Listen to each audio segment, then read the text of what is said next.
Hello, and welcome to Heart of Steamboat's Fast Forward. I'm Maggie Taylor, and today I've got a quick question for you. Where was your favorite place to study? Was it maybe on the couch with some dogs, or in the kitchen, or in the library, or maybe in bed? Where was your favorite place that you seemed to be most productive? Was it that one little coffee shop that you always went to and they knew your order? Or maybe it was outside your classroom in the hallway. I definitely felt that my most productivity was on the couch or in bed. Definitely not with dogs, but today they're here anyway. And I have a second question for you.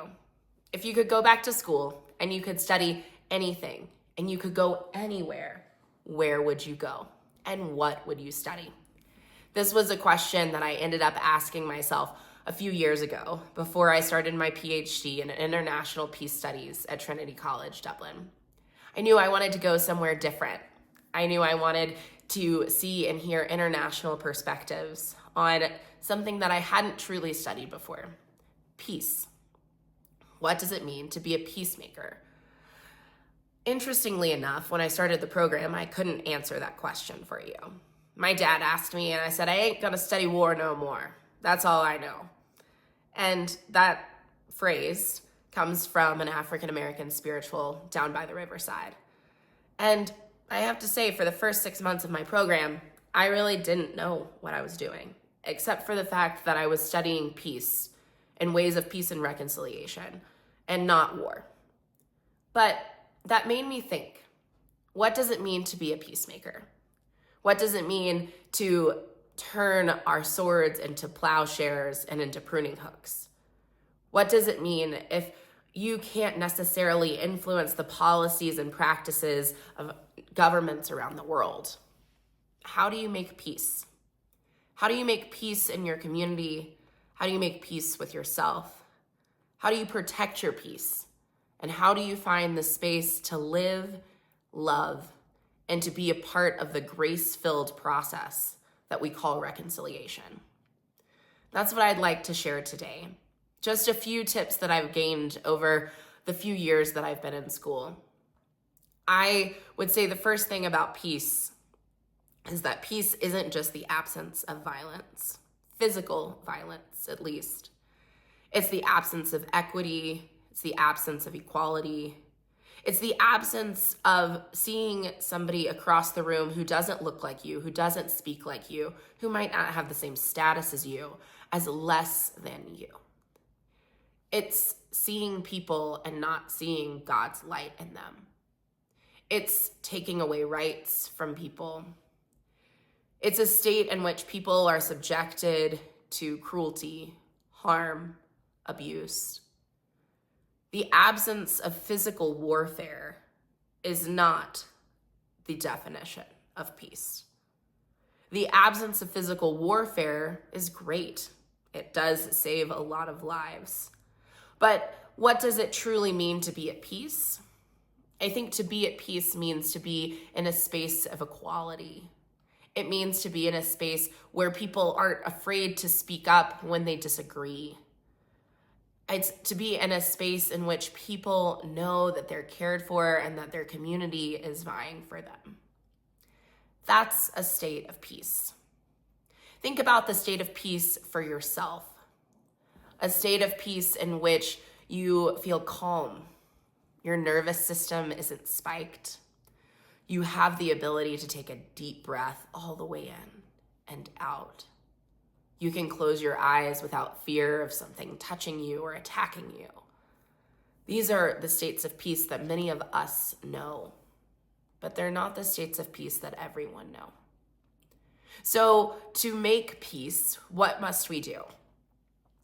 First, I think the Bible tells us that we must learn about our neighbor. We must know the stranger. We must be able to call them our neighbor. In the story of the Good Samaritan, Jesus walks through all of these different people who a Jewish person might have considered to be their neighbor. But the person who really was the neighbor was the stranger, was the Samaritan, was the person in which no one expected. So I think we should take some time to learn about our neighbor. We should take some time to learn about the conflicts that are happening around the world. We should take some time to learn about the lives of people in our own communities. We should take the time to see the God-given light in those people. For instance, I have done some learning of my own recently. I have done some learning in South Korea. I've done some learning here in the United States.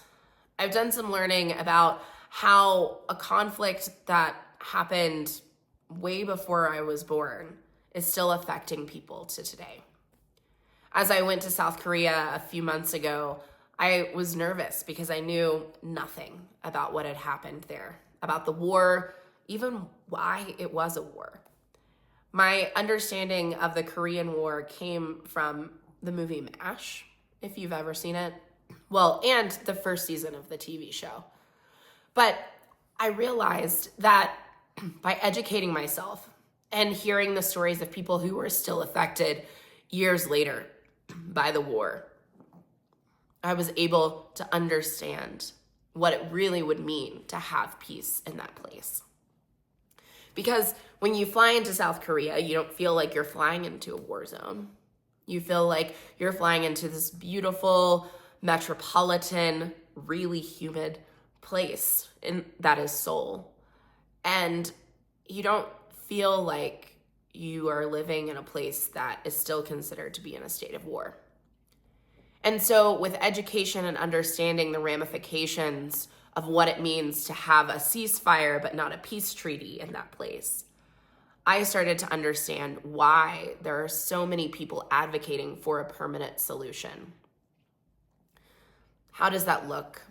What does that look like? I don't know. And I most likely won't be the person to implement whatever that looks like. But I can have educated conversations with other people about it. I can recognize the impact that my own country has had in their policy making and in their peace bringing or not. I can be educated and a worldly citizen. And I can recognize that there is God's light in every single person there on both sides of that border. One of the most heartbreaking stories I heard when I was in South Korea was from a man who lives and runs an Airbnb along the northern border. And he said that sometimes he has guests who take their binoculars, and he often thinks that they're bird watching because there are beautiful birds in that area. But sometimes people will be able to capture a photo of people living in North Korea, North Korean citizens. And they're so excited because they've seen these people. And it's almost like they were animals in a zoo. And he asked us, those of us he was visiting with, which were a group of Americans, Koreans, and other people internationally, why are people so excited to see photos of people in North Korea just living their lives on their way to work, on their way to school? And it hit me that we are part of the problem, in which we look at this place that's a different country and the people who live there as people to be gawked at, people to be looked at in this way of which it's almost like a tourist attraction. It is a tourist attraction. And not as people who are just living their lives. That is an absence of peace, because there is a power dynamic there that is unhealthy and unkind and creates a place and a space in which there can be no equal conversation, because one person is viewed as an animal to be gawked at and taken pictures of, and the other person is the one visiting that zoo. So I think to educate ourselves and to see the light of God in every person we come across is a way that we can create peace. I then also want to talk about what it means to create and to keep our own peace in our hearts, in our lives. Many of us have people in our lives or spaces in our lives that have caused harm. We have people and spaces that are hard to be around, hard to sit with. And so what does it mean to work on our own peace?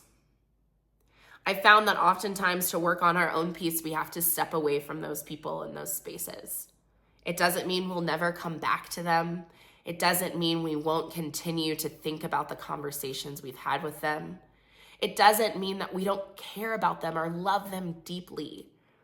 But sometimes we have to step away to protect our own peace, to keep ourselves from becoming hateful, to keep ourselves from becoming harmful.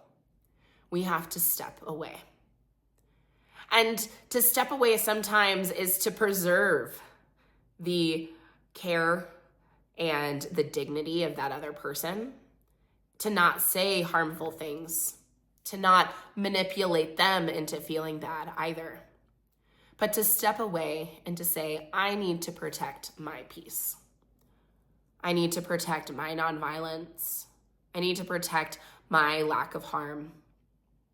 I need to see God in you, and I need to remove myself and keep boundaries from unhealthy spaces. I think sometimes finding personal peace is harder than being able to dictate what international peace would look like.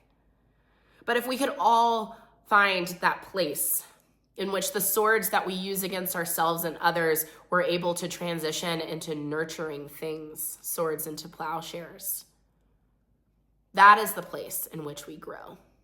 That is the place in which God shows us that this thing that we might have used to harm someone else, we can transform into a nurturing part of not only ourselves and our communities, is the place in which we are able to then share God's light out into the world.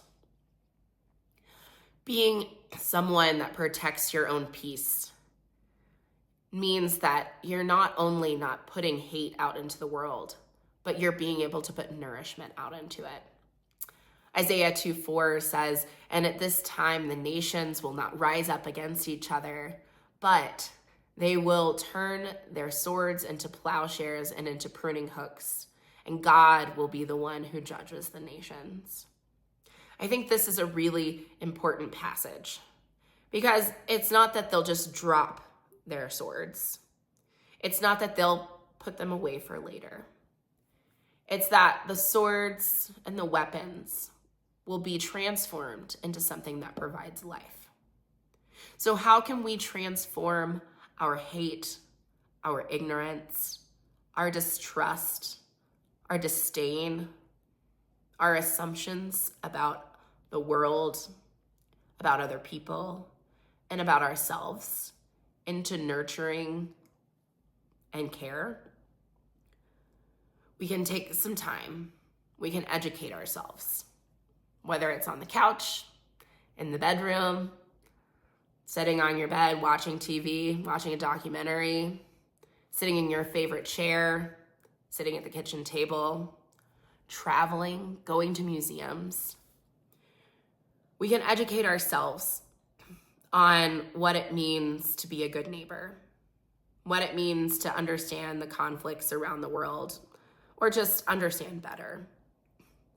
We can do the hard work on ourselves. We can go to therapy. We can read. We can understand the things that we've experienced and how they're affecting us.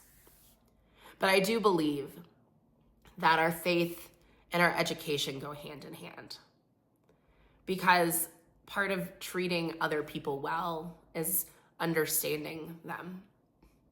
Part of not falling into the traps of social media and media in general is doing our own work to see God's light. Because I promise you, if you go into education looking for God's light, not looking for hate, not looking for problems, not looking for the differences, but looking for God, you'll find it. No matter where you like to study, no matter where you go back to school, if you look for God's light in the world and you then try to protect it by creating a peaceful world, it'll be there. Have a blessed day.